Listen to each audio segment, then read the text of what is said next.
My name is Sonia Starnes, and Dawn Needles is here with me. We are members of the Mary Isham Keith Chapter National Daughters of the American Revolution. We are doing an interview of Milton Ray Henson, and we are in Cleveland, Texas. Okay. Mr. Henson, tell me about your early life. Well, I was born in Wills Point, Texas.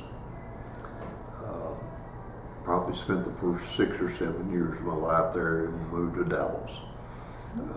Went to school there, grade school, high school, graduated Pleasant Grove High School.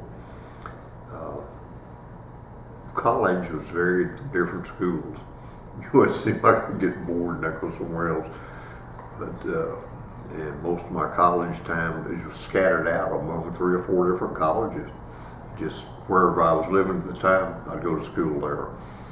And then I ended up, was coming up on the draft. Didn't want to end up in the infantry, so I ended up going up and signed up for helicopter military training. And that was my early life. I still fly helicopters, and just pleasant experience. When you were flying the helicopters, where did you fly them? Majority of my time was spent right here in the United States. I did some in Germany. Can't remember even what year that was right now, but it was pretty much right after I came out of basic training and all. I got shipped to Europe, bounced around a couple of places, and ended up in Mannheim, Germany.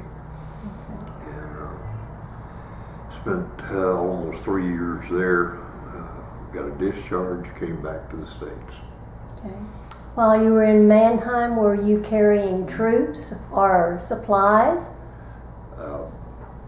Basically, it was doing a little of nothing. It got to the point where we started working on our own helicopters, and keeping them up and keeping them repaired. Mm-hmm. So when you came home, did what you learned in the military influence your career after that? No. Not at all. You went in a different direction? Well, the thing of it is, you came back to the States. I mean, there's no demand for helicopter pilots already. It was just very few people even had helicopters then. You got to think, this is back in the 50s. In the 50s. Helicopters were just becoming the big thing back then. And of course, they'd been around for years, but just very little use of them. Most people saw them more as a play pretty than anything else. Mm-hmm. And all your service was in Germany? Biggest majority of it, of course, the basic training and all there in the United States.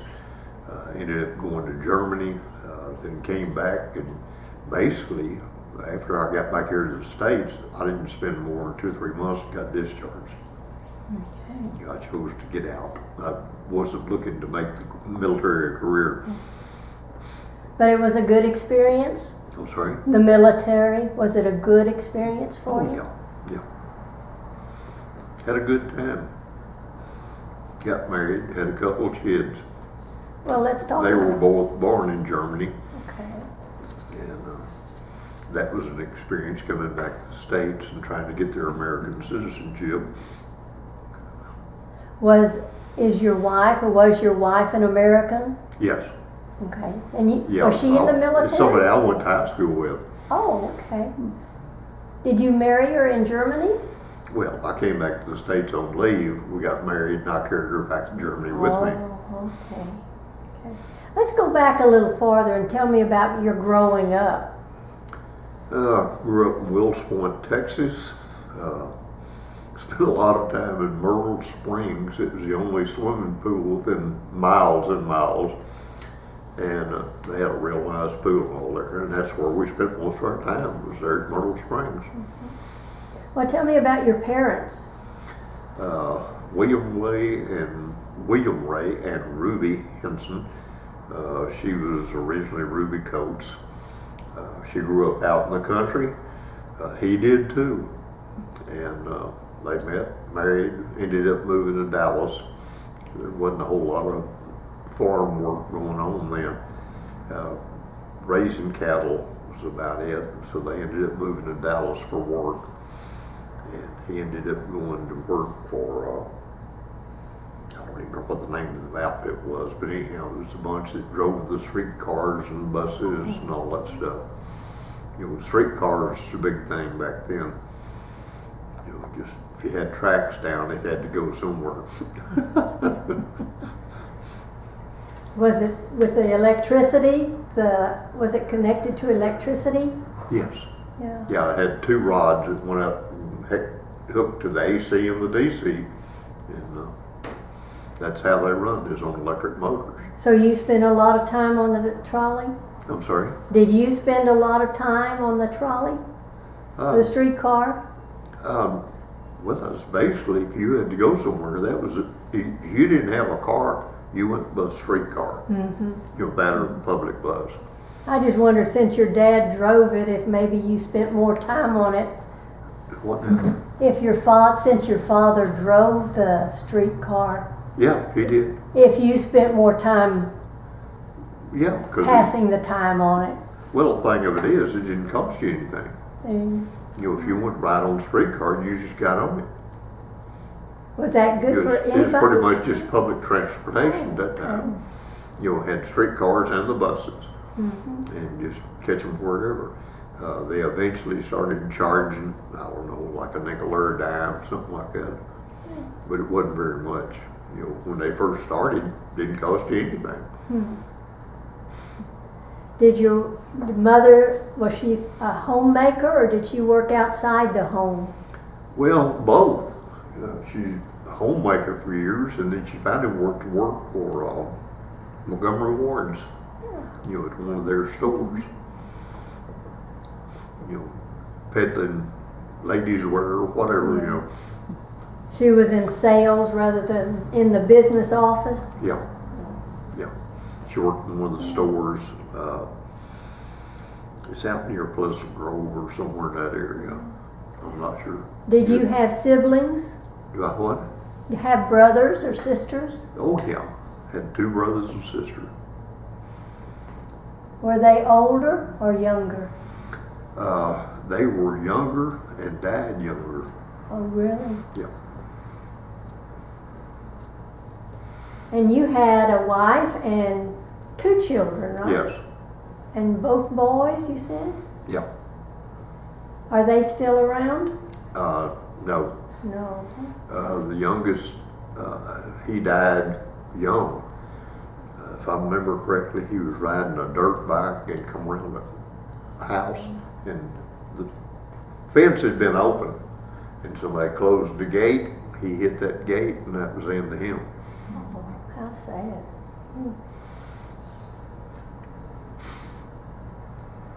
While you were in the service, did you make any close friends that you stayed in contact with? No. No. We were all from different parts of the country.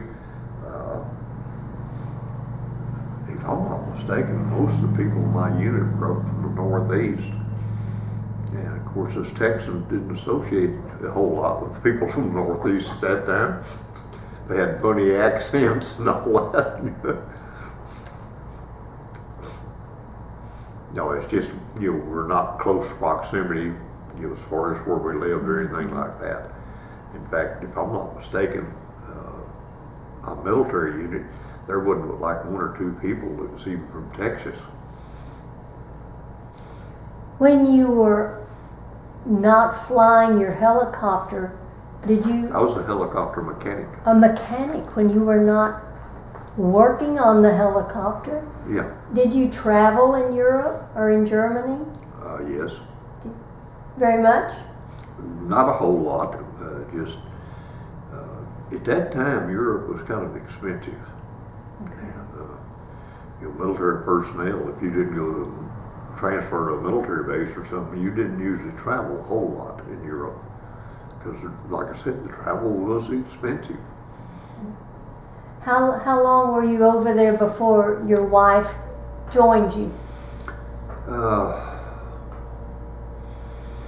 came back, married her probably about a year, and then she went to Germany with me. So The boys were both German citizens. And you had trouble getting their American citizenship? I did what? Their American passports, you had trouble with that? Not really, because she had her passport from here in the States, and then the boys, they had German citizenship. We brought them back and then got their American citizenship. They were German citizens the first year or so of their life. They were born in Germany, had that citizenship. At that time, military hospitals did not issue American citizenship. You were given whatever citizenship of the country you was born in. And they were both German citizens initially. In fact, when we came back to the States, my kids had not seen their grandparents. When they first met them, they was speaking to them in German. And of course, my parents were, what's wrong with these kids? And they were what, 2 or 3 or older when you came back? Larry was probably around 3. David, he was just newly born. He was born probably a month or so before we came back to the States. Born in Heidelberg, Germany. And we came back, we had to get U.S. citizenship for both of them after we got back, which was a pain. But they adjusted well, right? Oh yeah. No. That was it. Kids, when we first got back, they were speaking to their grandparents in German. Finally dawned on them that wasn't the right language, and they just kind of switched over to English, and that was it, and just kept going. Did they ever use the German again? If I'm not mistaken, there was a couple that we met later after we came back to the States that we'd been in Germany with, and they had kids also, and of course they just switched over from English back to German and German to English. It seemed like just back and forth. They didn't care. In fact, when they first came back, my parents, they were speaking to them in German. They finally figured out that my parents didn't speak German. They just switched over to English. But I guess them growing up with it that way, because they were exposed to both. We were on a military base where they spoke German, and yet we lived on the German economy. And of course, kids there, they just switch over to speak German and then switch back to English whenever we went back. We couldn't do it, but they did.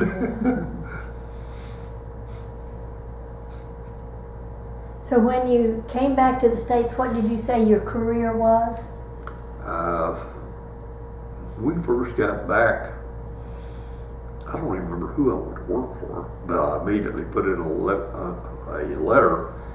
You had to apply to go to work for the police department, and I ended up putting in an application to go to work for Dallas Police Department. It was accepted. How many years did you work there?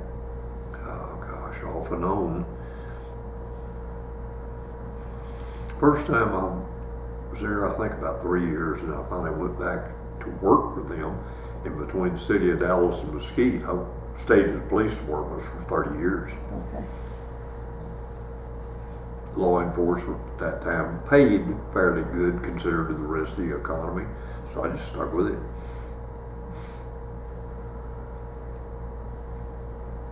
Did your wartime experience, was it during a war that you were in Germany? No, ma'am. No. Okay. Yeah, I got there in time for you and the Germans to hate each other, but not you had to kind of acclimate going into it. I went in 54, and of course World War II had ended. If I'm not mistaken, around the early 50s, and So it's kind of an experience, trying to all of a sudden be friendly with people that you hated and killed shortly before that. Yeah. It was different. We lived on the German economy because when you first went over whenever we first went over, there was no military housing. So you ended up renting a home or whatever on the German economy. So your landlords were German? I'm sorry? Your landlords were German? Yes. Could you speak German? Ketta and Adam Herwick. Did they speak people that English? actually owned the house. Yeah. Did they speak English or you speak German? Both. Both, okay.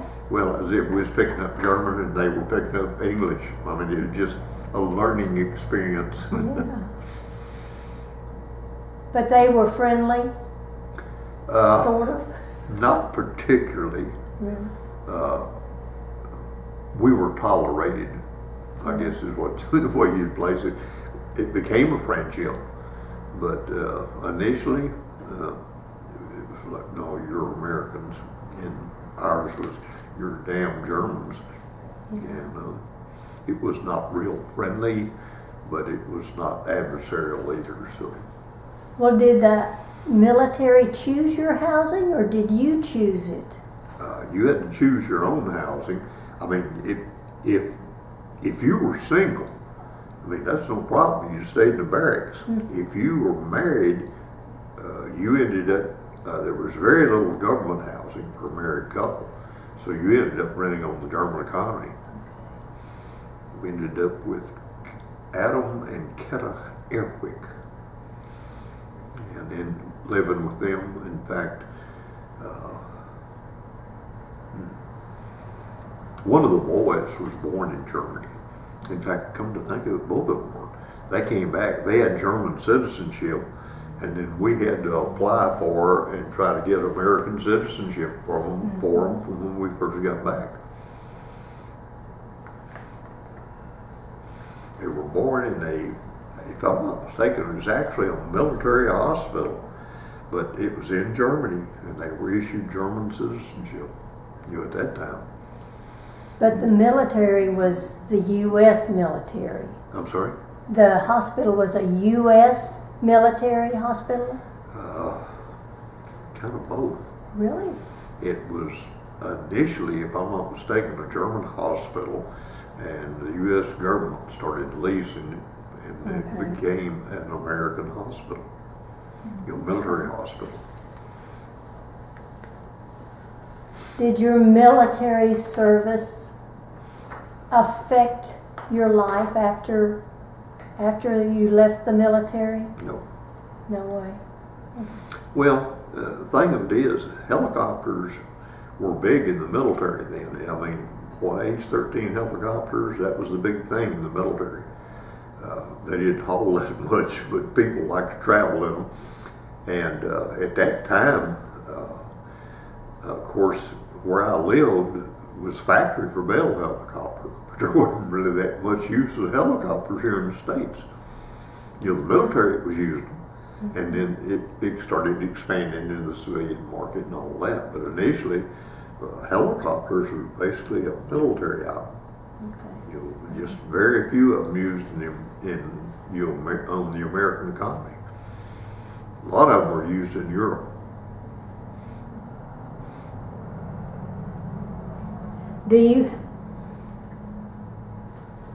Because you are a veteran, do you get medical care from a veteran health care? I can, yeah. Okay. Yeah. VA, Veterans Affairs, they have different clinics and things like that, not full hospitals, but you can apply for it and go through there and get your medical care. And do you choose to do that? Yeah. Okay. Yeah. And you've had good care? I'm sorry? Have you had good care? Oh, yeah.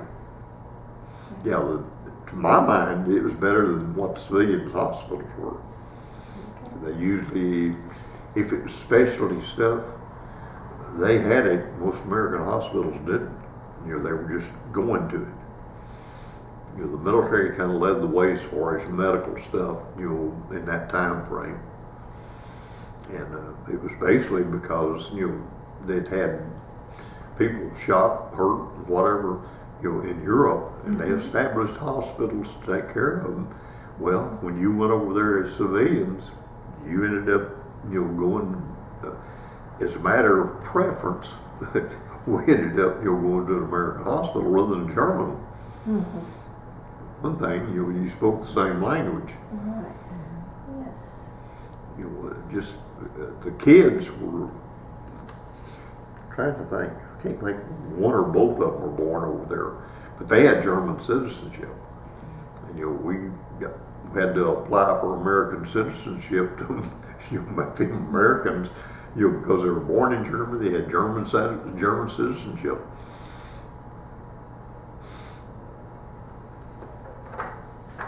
Did you tell me what you were doing before you went into the military? Yeah, I was in high school. You went straight out of high school into the military? Well, I'll say that. I was working while I was going to high school. Yeah. I was working for Safeway stores. You know, I was a checker. Yeah.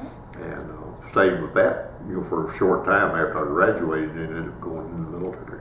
Okay. At that time, the draft, you know, they were trying to stay away from drafting married men. So consequently, this going down and picking up kids that were fixing to go to college and, you know, drafting them instead of drafting married people. And rather than getting drafted and going to the infantry, if you wanted something else, you joined before they drafted you. Okay. And that way you could pick up, you know, like I said, I selected helicopters. And that's how I got started, you know, working on helicopters and such as that, is because that's what I picked. You know, because the military was fixing to draft you, and if you did, you went to the infantry. Okay. So you didn't have to take a test to determine that you were going to be good at working on helicopters? Well, they gave you mechanical aptitude tests, Yeah. but the thing of it is, that was basically on, if you would have selected helicopters, basically just you need to fly them, work on them, tear them apart, whatever, you know. And basically the selection process was you initially selected the field you was going to, but the specialty was a different deal. The military assigned that. So I could select aviation, for instance. Okay. They could decide whether I was going to go into working on helicopters, fixed wing, whatever. But you got your preference? Yeah, I lucked out at the time. Their helicopters was kind of new, and wasn't a lot of people selecting it because they didn't know that much about them. And I said something about working on helicopters, and it was, you're there. You're just like that. So did you do much flying? No, I was a mechanic at that time. And I then- ended up flying, but no, initially I went in as a mechanic working on H-13 helicopters. Okay. Well, I didn't know whether the mechanics did flying at all. Well, To not fly- normally, but I mean, you could ask to be assigned to and go to flight school, but that was something you had to apply for. You know, it wasn't a deal where you automatically started working on them and started flying them. I guess they were too small to carry a mechanic with them in case there was a problem. No. No, you got it back to the base, whether they had to put it on a truck, you could fly it in or whatever, and that's where they worked on them. Got them flying and all, and after they did, they'd assign them to one of several air bases. They called them air bases at that time because they were not Air Force, you know, they were Army. You know, the helicopters were at that time. So what led you into flying? Because you didn't have to march a whole lot. You know, if you went in service, you basically was going to an infantry unit unless you had been selected for something or applied for something, whatever. Other than that, you went in the infantry, which Okay. meant you marched everywhere you went. Even if you're a mechanic? Well, the thing of it is, mechanic was a specialty. That's something you applied for or they assigned you to. But did you have to march? Oh, of course, military. I mean, if you go in the U.S. Army, you're going to be marching. Okay. You're pretty much everywhere you go. If you went in the Navy, that's a different ball game. If you're on the ship, you can't do a whole lot of marching on a ship. So you asked to learn to fly? Yes, ma'am. Well, I asked to be a mechanic. Is what I asked to be. Yeah. I actually started flying after I got out. Oh, after you got out of the military? Yeah, I worked on them when I was in the military. Okay. H-13B models. So when you got out, did you say Bell helicopter? No. I lived in the town with Bell helicopter. You took lessons to learn how to fly? Well, initially, yeah. I actually went to work when I got out. It was Dallas Police Department. They were hiring police officers. You know, they're trying their darndest. Most people didn't want to be a policeman. Yeah. You know, at that time. So how does that tie in with the flying the helicopter? Nothing. So it was a hobby No then. relationship. Okay, it was a hobby then. Well, or an I'd been interest. exposed to them, and it just, for whatever reason, wanted to fly. So I applied for a helicopter training. I ended up being trained. I ended up getting training on my own as far as flying them. You know, used part of my VA program. Mm-hmm. And that's when I learned to fly helicopters. I'd been working on them up until then. You know, I knew what made them fly. You knew how to keep them there. But you had to apply to go through flight school. Mm-hmm. And what I did was built up my savings and all. I paid for my own flight training and then started flying them. You know, the military at that time had everybody and their dogs wanting to be a helicopter pilot. Okay? If you didn't have a college education, you could forget even applying for it. I didn't. You know, I got out of high school and went straight to the military. So I ended up getting my helicopter training outside. I paid for it. Yeah. Well, the government did too. You know, part of the government program. Well, did you use that as a work or a career to earn money, or just do it for pleasure? I wanted to do it for pleasure. Yeah. You know, I ended up having some jobs that, you know, entailed it, but that was secondary. You know, I got it because I wanted to fly them. Yeah. You know, at that time, if you didn't have a college degree, you usually didn't fly nothing. You know, the Army, Air Force, whatever. Well, did you go back to school when you got out of the military? No. No. I just went to work and then went to school too. What schooling did you have? SMU, University of Texas, you about name it. Whatever was available at that time and who offered the courses. Mm-hmm. So did all those schools ever give you a degree? No, I never went long enough. Okay. I'd get what I needed and then move on. Yeah.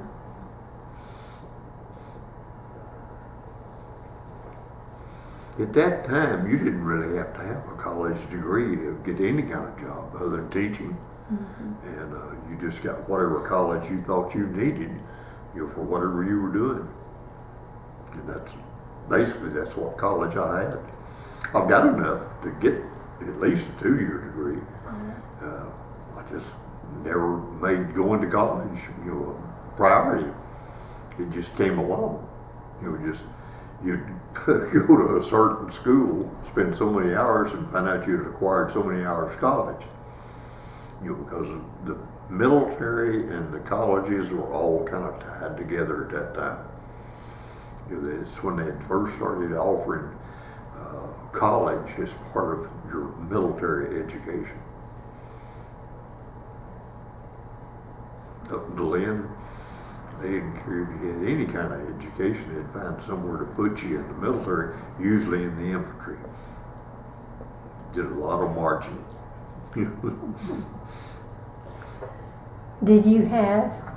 Were any others in your family in the military?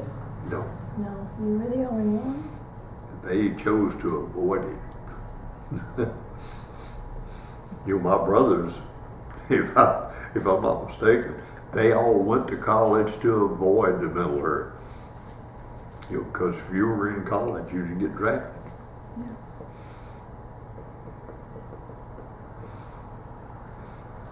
I was the idiot in the bunch that went to the military and stay in the military. You know, at that time, I planned on making it a career, changed my mind later. I found out it didn't pay that good. So how many years were you in the military? 3 years, 10 months, and 26 days.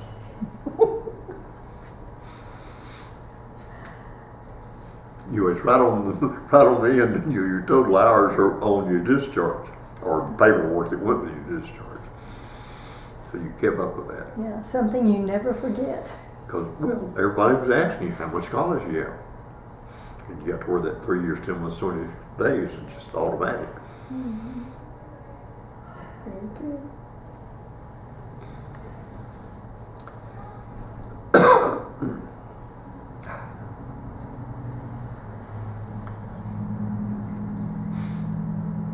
I want to go back to the military life while you were in Germany.